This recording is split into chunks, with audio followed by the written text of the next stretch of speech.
Hey everybody, welcome to the Fires of Rubicon patch 1.05. This just dropped today. It is December 19th. It is currently 9:51 a.m.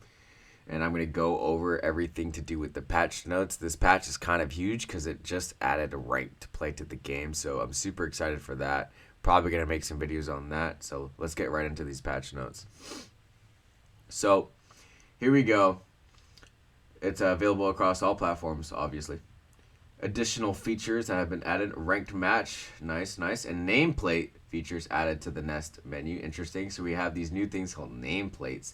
So that'll be interesting to see how they work.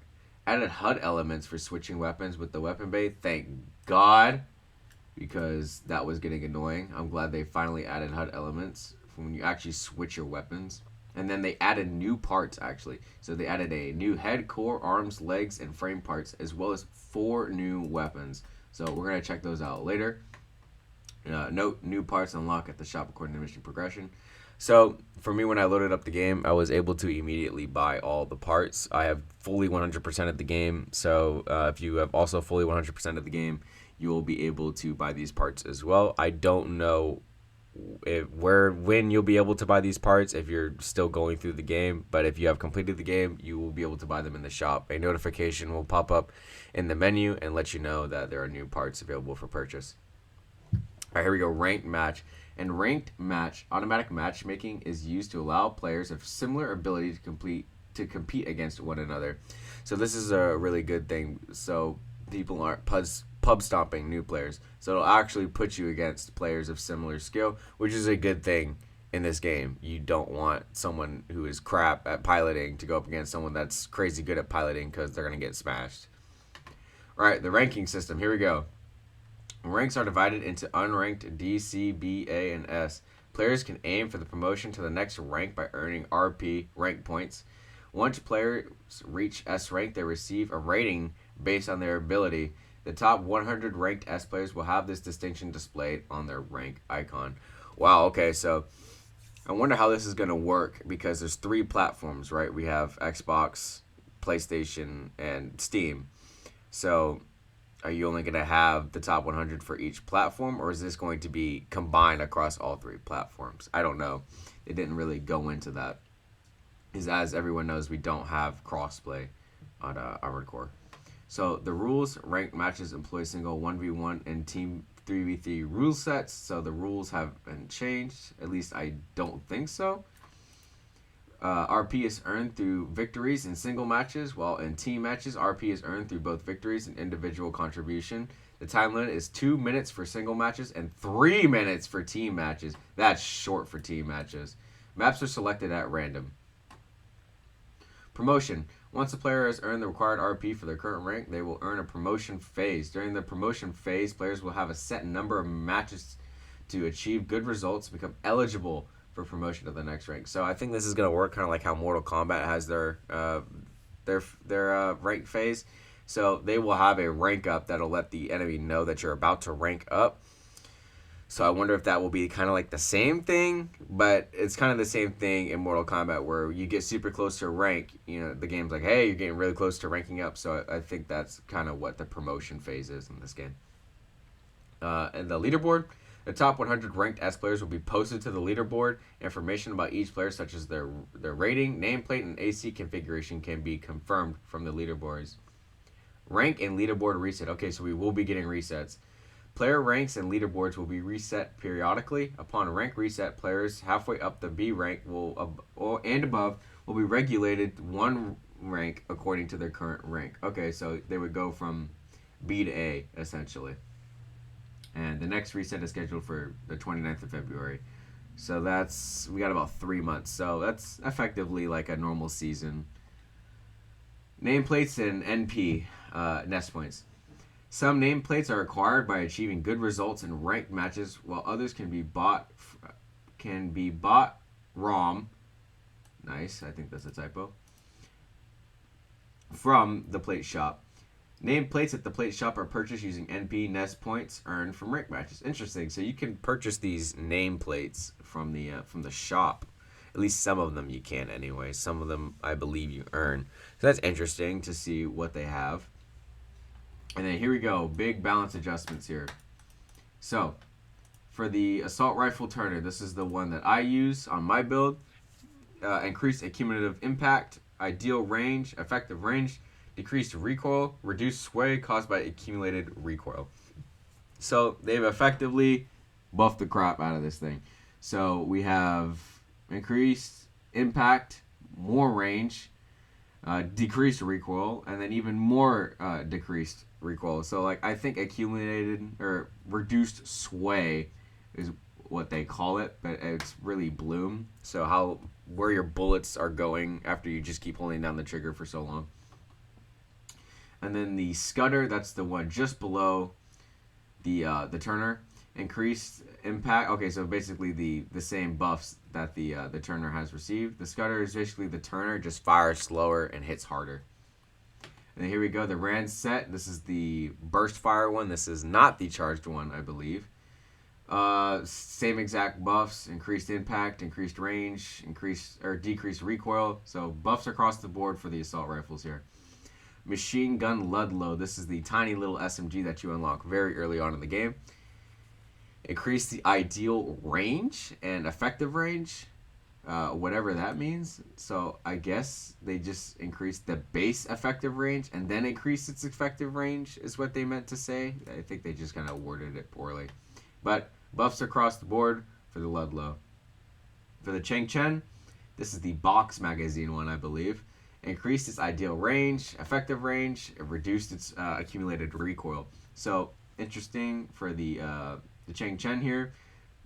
A lot more buffs than the Ludlow. Actually, no, it's the same exact buffs. So same exact buffs for the Ludlow, the Cheng Chen here.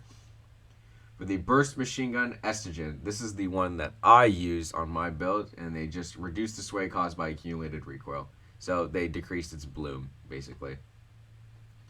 Bazookas. Alright, if any of you out here are bad enough to use a bazooka, here you go. They've reduced the explosion AoE. Reduce the explosion AoE. Reduce the explosion AoE. So, I mean, this is nerfs across the board for bazookas. I don't know why they went and nerfed the bazookas. I see no one running these things at all. If there was some kind of OP, like, one-hit stun over for AC kind of build, it's no longer possible because they have reduced the explosion AoE. Well, I guess it is still possible since they just reduced the explosion AoE, but that makes no sense. I mean, why would you do that? That's the point of a bazooka. I mean, they're already huge. They already weigh your AC down enough. I just don't see anyone using them. I mean, this is just going to make people want to use them even less. The point of running a bazooka is the splash damage that you get.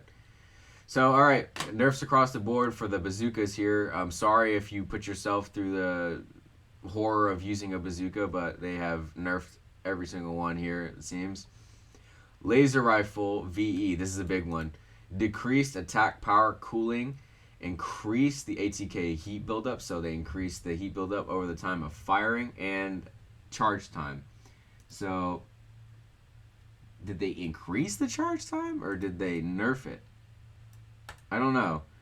I think they meant to nerf the charge time. So, big nerfs across the board here for the VE laser rifle. I know that one was a big popular one in the PvP community. The plasma rifle VVC, this is also a popular one. Decrease the ATK buildup, increase projectile speed. Wow, okay, so they have buffed this plasma rifle, which is good because the plasma rifles have abysmal projectile speed. I mean, abysmal. They take like 3 to 5 business days to reach their target. So that's a good thing. They've increased its speed and they've decreased its heat buildup. Very, very nice. Coral Shield. Here we go. For those who don't know, the Coral Shield is the best shield in the game, effectively.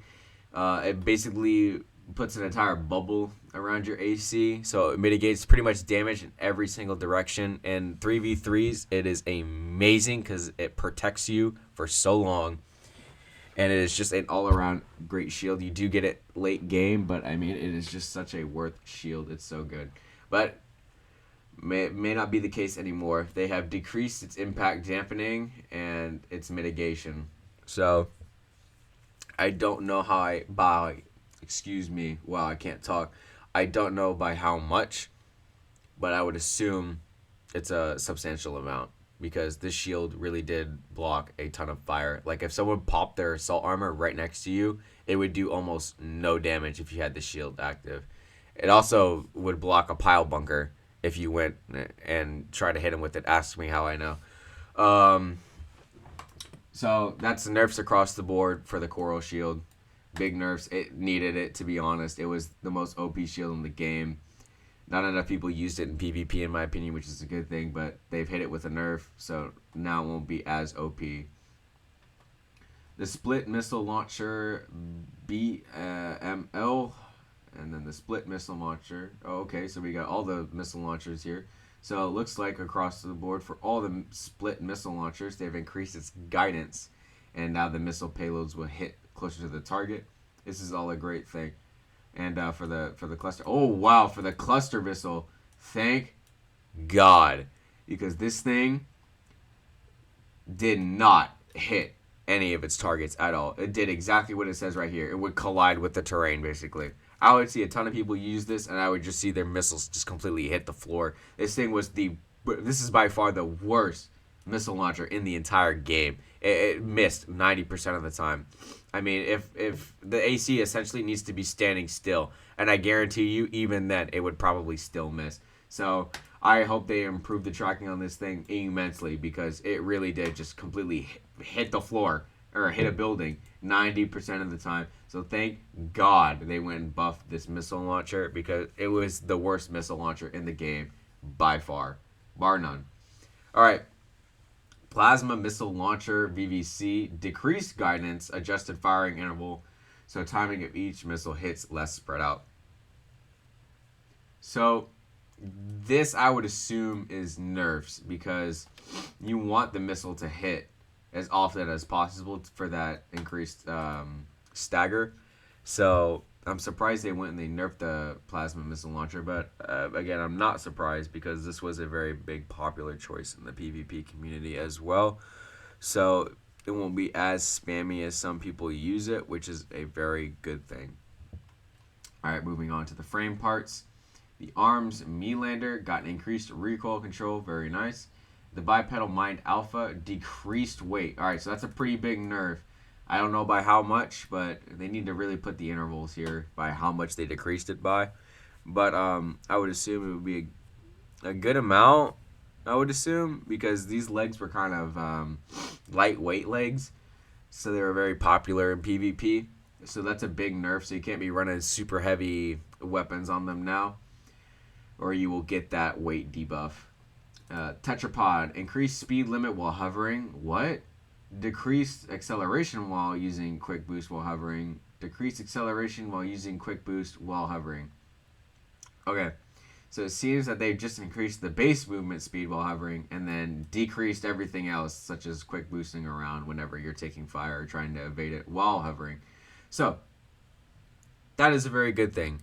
A lot of people like to just fly around as tetrapods and just rain absolute hailfire across everyone, so that's a good thing that they have decreased its quick boost, because if you try to chase someone and they just boost away from you, it's kind of like, well, now I have no boost and I'm on the floor, and now they're going to shoot copious amounts of missiles at me.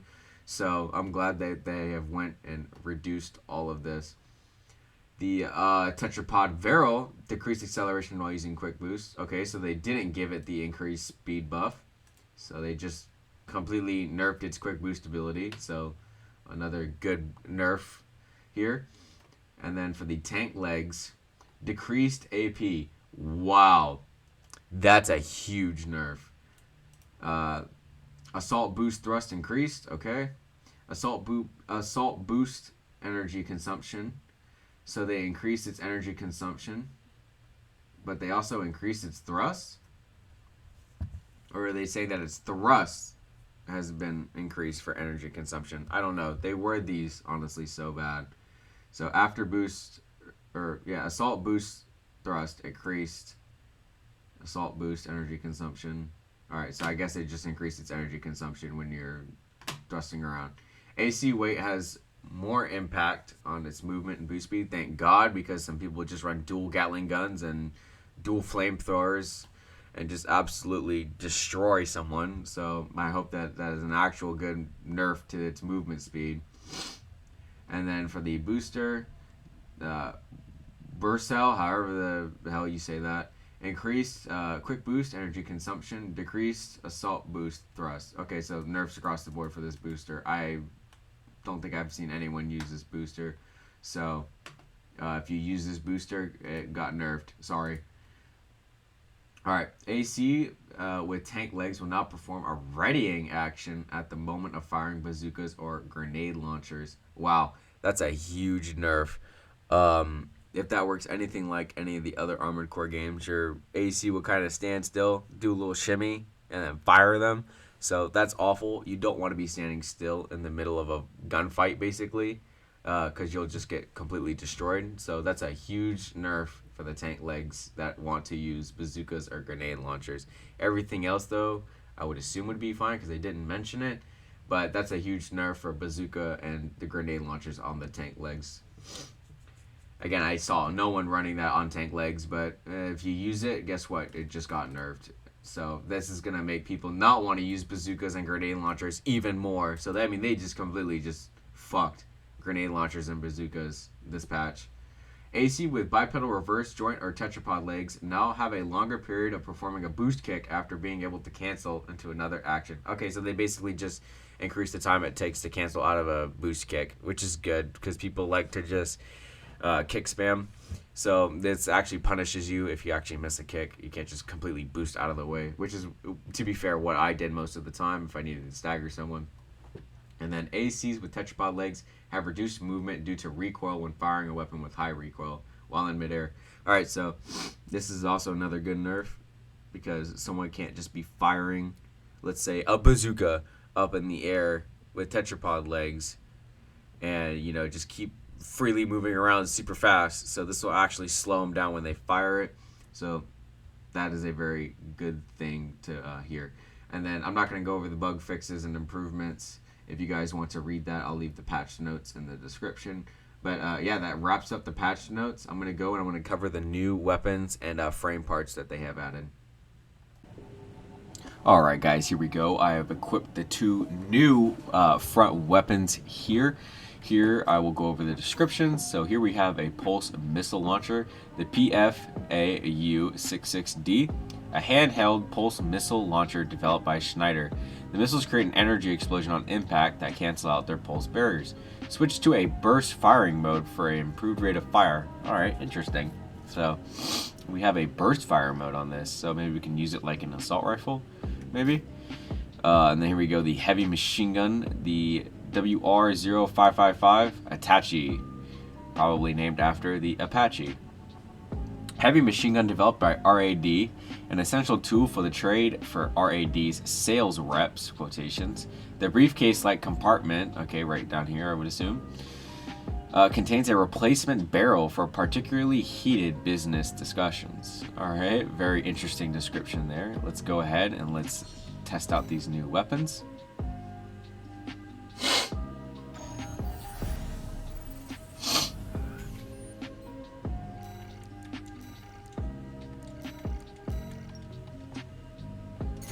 Alright, so we'll test out the missile launcher first. Let's do a charged attack. Wow, okay, that was pretty good damage right there. Let's do it from here. Wow, that was pretty good. That's pretty good damage. Let's just do its base attack. Okay, well it'll miss if you're right up on them. Noted. So don't do it right up on them. Oh, very interesting. Alright. I would recommend this. It seems very good. Let's try out the machine gun now. Oh yeah. That's very solid damage. So with one magazine, we did over 15,000 or 1,500 damage. It would just seem so. Let's do it again.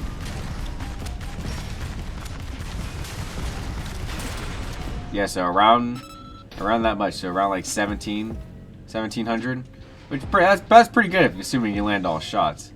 I like that. It's very, very, very solid damage. Excuse me, we do 2200 damage. Sorry, what was that? Was that the barrel? Hold on. Let's fire some off. Alright, let's get the camera so where we can see it. Alright. Holy crap, you eject the barrel out of this gun. That is sick.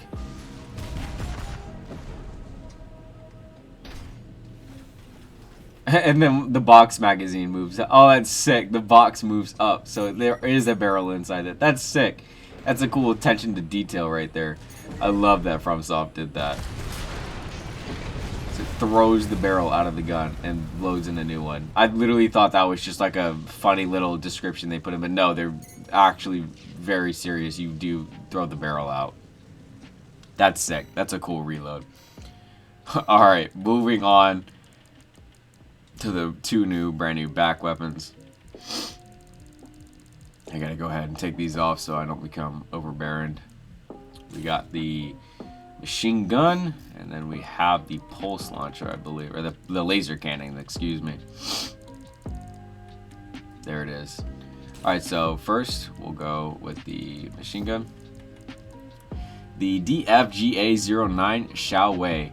Light Gatling gun developed by the Dafeng Core Industry. The specs of this weapon place a greater emphasis on ease of handling than is typical for Dafeng. Apparently, the outcome of a suggestion from the Red Guns. So the Red Gun suggested a weapon like this. Very interesting. And then let's move on to the laser cannon.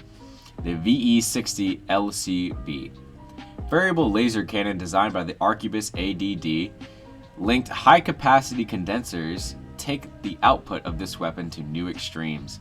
Charged to power up shots, leaving a damage trail in their wake.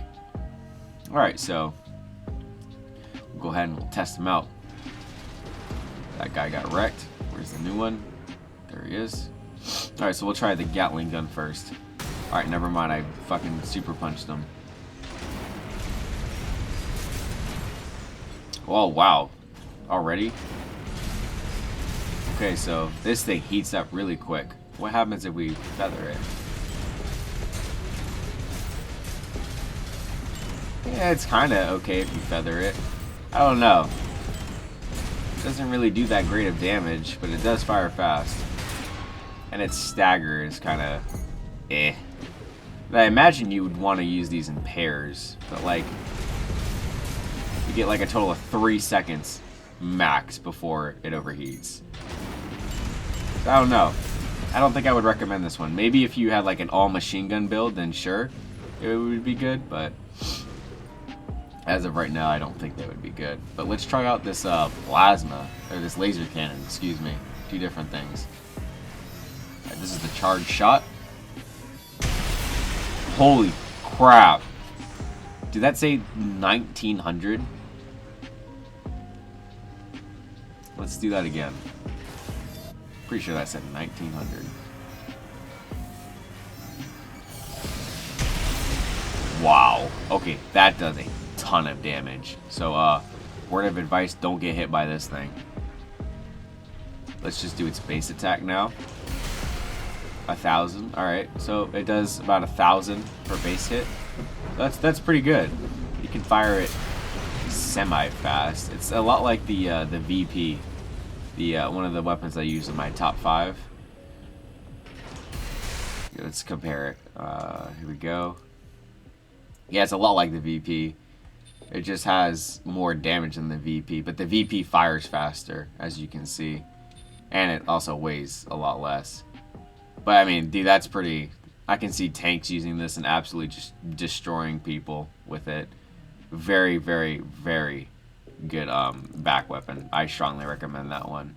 Can't say the same though for the Gatling gun.